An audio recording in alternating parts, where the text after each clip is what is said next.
ശോഭയ്ക്കുള്ള നല്ല അടിപൊളിയായിട്ടുള്ള മറുപടിയും കൊണ്ട് ഇന്ന് മാരാര് രംഗത്തേക്ക് എത്തിയിട്ടുണ്ട്. കഴിഞ്ഞ ദിവസം ഒരു TV ഷോയിൽ വന്നിട്ട് മാരാരെ തേച്ചൊട്ടിക്കാനായിട്ട് ശോഭ ഒരുപാട് ശ്രമിച്ചിട്ടുണ്ടായിരുന്നു. അതിനുള്ള മറുപടി ഇപ്പോൾ ഇതാ കിട്ടിയിട്ടുണ്ട് കേട്ടോ ശോഭയ്ക്ക്. അഖിൽ മാരാർ എന്ന വ്യക്തിയോടുള്ള വ്യക്തിവൈരാഗ്യം മാറ്റിവെച്ചുകൊണ്ട് സ്ത്രീകൾക്ക് വേണ്ടിയൊക്കെ അത്യാവശ്യം സംസാരിക്കുന്ന ഈ ഒരു ശോഭയ്ക്ക് 2 പെൺകുട്ടികൾ ഇതിനായിട്ട് വന്നിട്ടുണ്ടായിരുന്നു. അവർ സംസാരിച്ചു. അപ്പൊ ഇതിൽ എന്തെങ്കിലും സത്യമുണ്ടോ എന്ന് അന്വേഷിക്കുന്നത് വളരെ നന്നായിരിക്കും.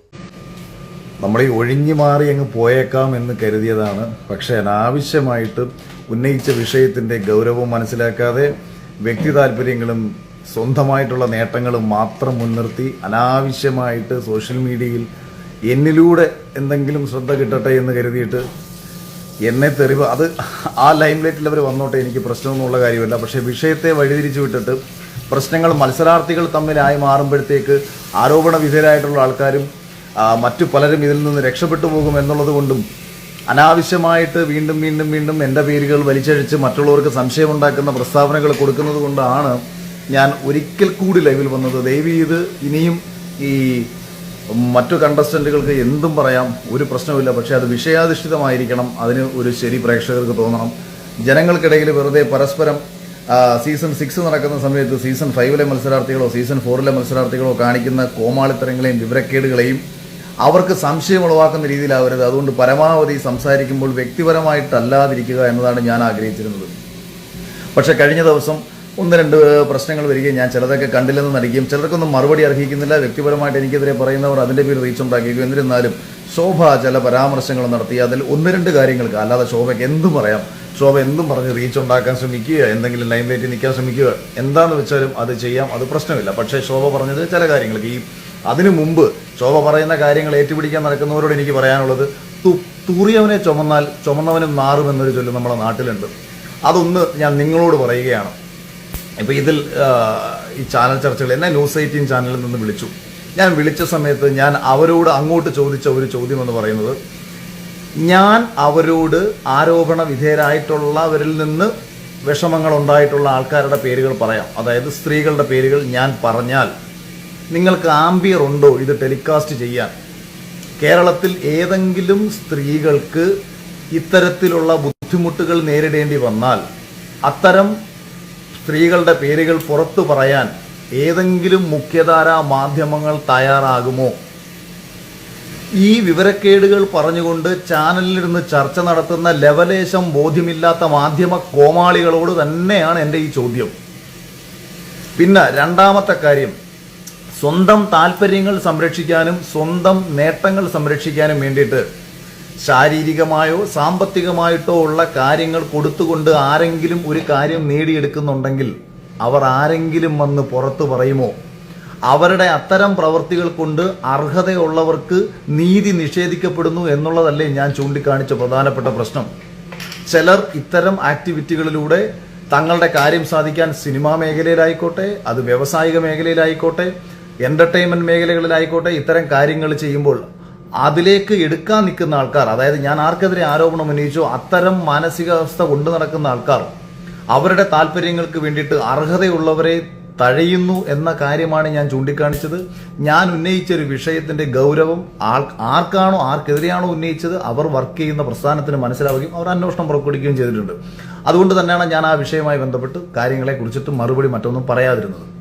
അപ്പോഴാണ് ശോഭ ഒരു കാര്യം പറയുന്നത്, ഈ കഴിഞ്ഞ സീസണിൽ ശോഭയെ മാനസികമായിട്ട് തളർത്തി തോൽപ്പിക്കാൻ അവർ ശ്രമിച്ചു എന്നുള്ളത്. അപ്പോൾ എനിക്ക് ചില കാര്യങ്ങൾ പറയേണ്ടി വരും. ശോഭ മറന്നുപോയതാണ് പലതും. 70 ദിവസത്തിന് ശേഷം ടിക്കറ്റ് ടു ഫിനാലെ എന്ന് പറയുന്ന ഒരു ടാസ്ക് കൊണ്ടുവരുന്നു. ഈ ടിക്കറ്റ് ടു ഫിനാലെ ടാസ്ക് കൊണ്ടുവരുമ്പോൾ ആരെ സപ്പോർട്ട് ചെയ്യാനാണ് എന്നത് നിങ്ങൾക്ക് കൃത്യമായിട്ട് നിങ്ങൾക്ക് മനസ്സിലാവും. കാരണം രാവിലെ തൊട്ട് വൈകുന്നേരം വരെ ഒരിടത്ത് കുത്തിയിരുന്നാൽ ആര് വിജയിക്കും, ആ സീസണിലുള്ളതിൽ ആര് വിജയിക്കും, ആരതുകൊണ്ട് ഫിനാലെ വിജയിച്ച് വരണമെന്നാണ് ആ ടാസ്ക് കൊടുത്തിട്ടുള്ളവർ ചിന്തിച്ചിട്ടുള്ളത് എന്നത് നിങ്ങളൊന്ന് ആലോചിച്ച് നോക്കുക. പിന്നെ 2, ഒരു പ്രാങ്ക് ശോഭയ്ക്ക് വേണ്ടി തന്നെ, അതായത് ശോഭയ്ക്ക് ജനങ്ങൾക്കിടയിലേക്ക് കൂടുതൽ റീച്ച് കിട്ടാനും ആ സമയത്ത് കൂടുതൽ കണ്ടന്റ് ശോഭയുടേക്ക്, അതായത് ശോഭയുടെ കണ്ടന്റ് ഒന്നും ആ സമയത്ത് ഇല്ല. അപ്പൊ ശോഭയ്ക്ക് വേണ്ടിയിട്ട് ഒരു ദിവസത്തെ ഫുൾ കണ്ടന്റ് ഒരു ടാസ്ക് കൊടുത്തുകൊണ്ട് ശോഭയ്ക്ക് വേണ്ടിയിട്ട് തന്നെ അണിയറയിലുള്ള ആൾക്കാർ സപ്പോർട്ട് കൊടുക്കുകയാണ്. ഇനി മറ്റൊരു കാര്യം കൂടെ ഞാൻ പറയാം. അതായത് ഈ ഞാൻ ഹോസ്പിറ്റലിൽ പോയ സമയത്ത് ശോഭ പറഞ്ഞൊരു കാര്യമുണ്ടായിരുന്നല്ലോ, എന്തായിരുന്നു, ഇവനെ കൊല്ലത്തേക്ക് അങ്ങ് പാക്ക് ചെയ്താൽ മതിയെന്ന്. അത് പുറത്ത് വലിയ രീതിയിൽ ഗൗരവമാവുകയും ആ വിഷയം ചർച്ചയിൽ എടുക്കണമെന്ന് വീക്കെൻഡ് എപ്പിസോഡിൽ ഇവർ സംസാരിച്ചു. അതായത് ലാലേട്ടൻ ഇത് സംസാരിക്കണമെന്ന് സംസാരിച്ചു. പക്ഷേ അത് സംസാരിക്കാൻ സമ്മതിപ്പിച്ചില്ല. കാരണം ലൈവ് കാണുന്ന പ്രേക്ഷകരെക്കാട്ടിയും എത്രയോ ഇരട്ടി ആൾക്കാരാണ് ഈ പറഞ്ഞ എപ്പിസോഡ് കാണുന്നത്. അപ്പോൾ ഈ എപ്പിസോഡിൽ ഇങ്ങനെ ഒരു മൈൻഡ് സെറ്റുള്ള ഒരാളാണോ ശോഭ എന്ന് പ്രേക്ഷകർ അറിയണ്ട എന്ന് വിചാരിച്ചിട്ട് ആ വിഷയം സംസാരിപ്പിക്കണ്ട എന്ന് പറഞ്ഞ് മാറ്റിയതും ഞാൻ ഈ ആരോപണം ഉന്നയിച്ചതിൽ ഒരാളാണ്.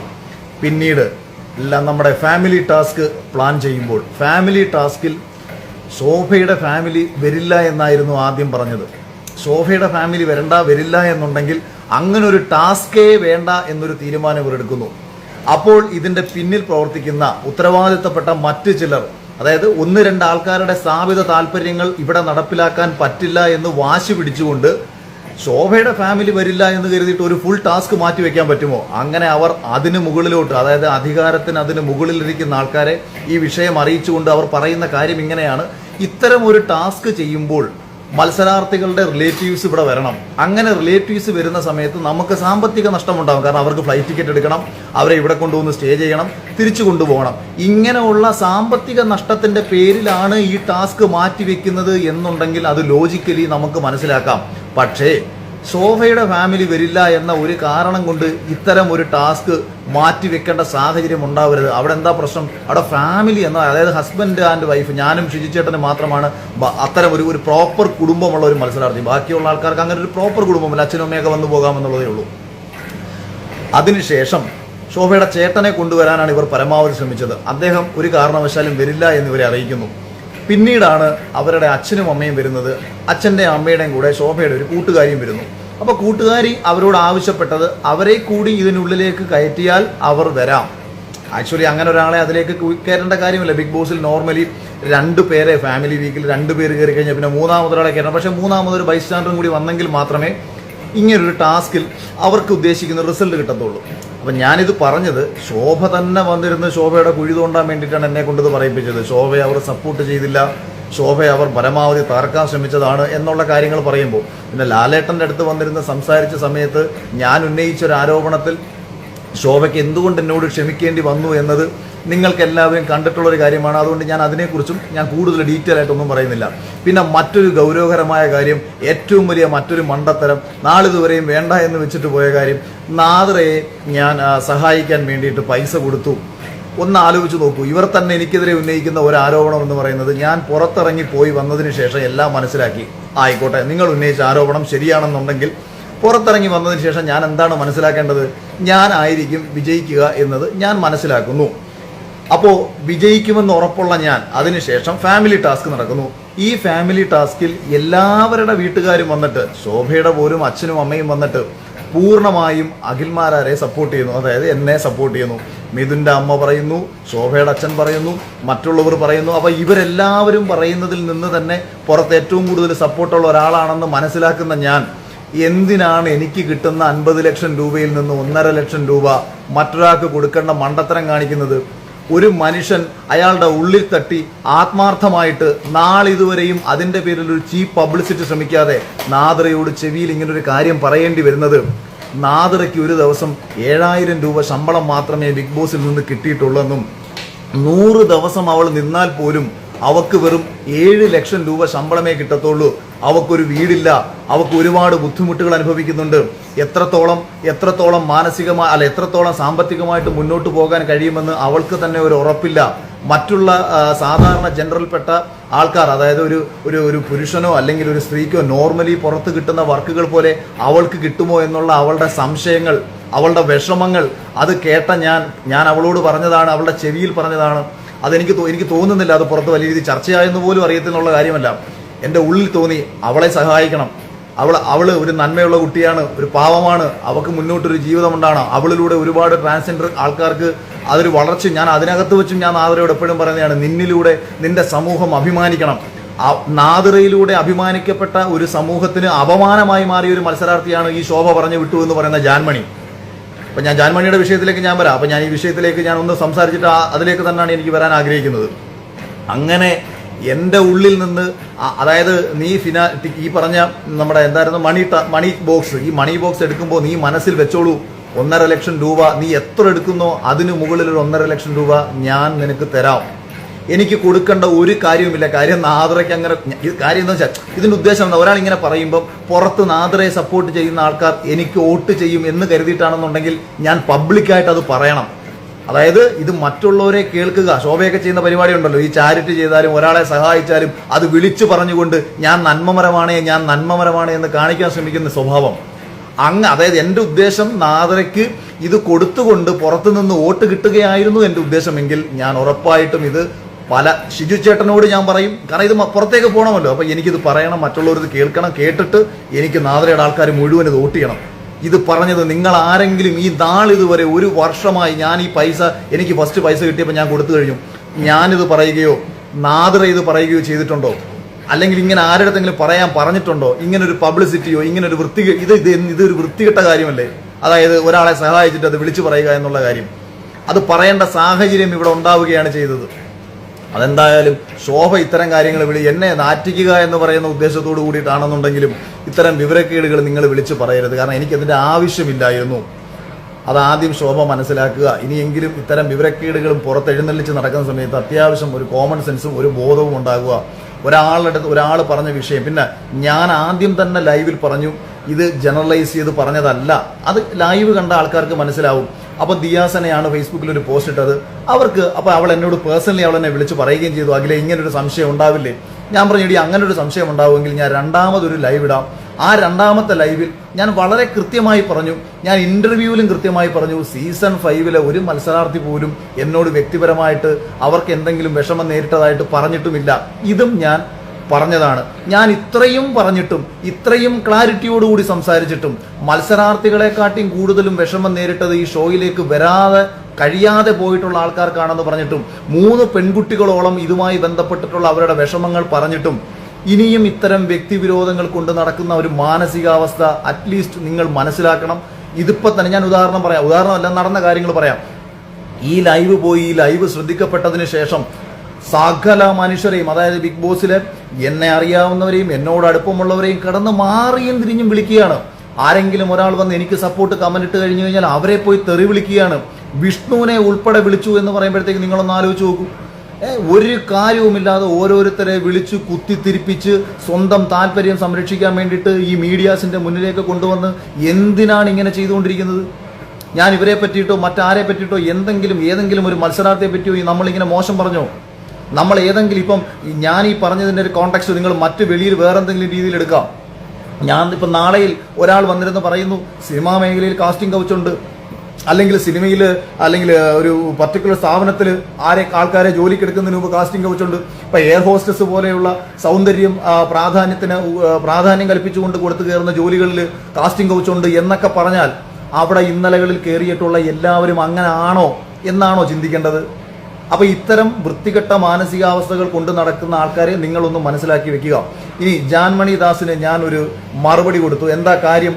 ഈ ജാൻമണി എന്ന് പറയുന്ന സ്ത്രീ ഉള്ളിൽ കൊണ്ട് നടക്കുന്ന അഹങ്കാര മനോഭാവവും മറ്റുള്ള ആൾക്കാരെ തേർഡ് ക്ലാസ് ആക്കി ചിത്രീകരിക്കാനും അവരെ കാലിൻ്റെ അടിയിലിട്ട് ചവിട്ടി മെതിക്കാനും അല്ലെന്നുണ്ടെങ്കിൽ ഞാൻ ബിസിനസ് ക്ലാസ്സിൽ സഞ്ചരിക്കുന്ന ലേഡിയാണ് എന്ന് പറഞ്ഞുകൊണ്ട് വളരെ വൃത്തികെട്ട രീതിയിൽ ഓപ്പോസിറ്റ് നിൽക്കുന്ന ആൾക്കാർക്കെതിരെ സംസാരിക്കുന്ന സ്വയം എന്തോ വലിയ സംഭവമാണെന്ന് വിചാരിക്കുന്ന ആ ജാൻമണി ഈ ശോഭയാണ് ജാൻമണി അകത്തേക്ക് കയറ്റിവിട്ടു എന്നുള്ളത് ബിഗ് ബോസിൽ പോകുന്നതിന് മുൻപ് തന്നെ ശോഭ എന്നോട് പറഞ്ഞതാണ്. ഈ സീസൺ തുടങ്ങുന്നതിന് മുമ്പ് തന്നെ എന്നോട് പറഞ്ഞതാണ്.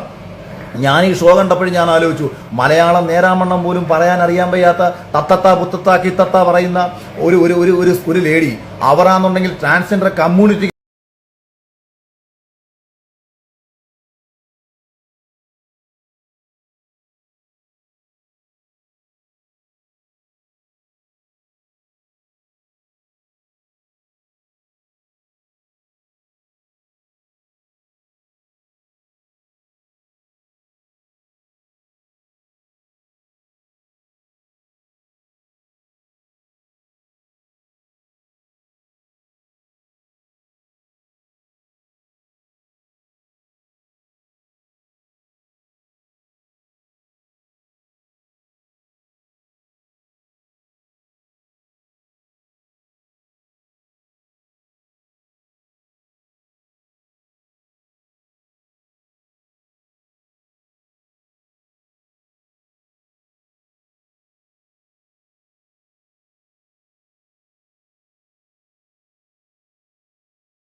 നമ്മുടെ മാരാരെ പോലത്തുള്ള ആൾക്കാർക്ക് എപ്പോഴും ഇങ്ങനെ ഒരു ചാനലുമായിട്ട് എപ്പോഴും ഒരു കണക്ഷൻ നല്ലതായിരിക്കും.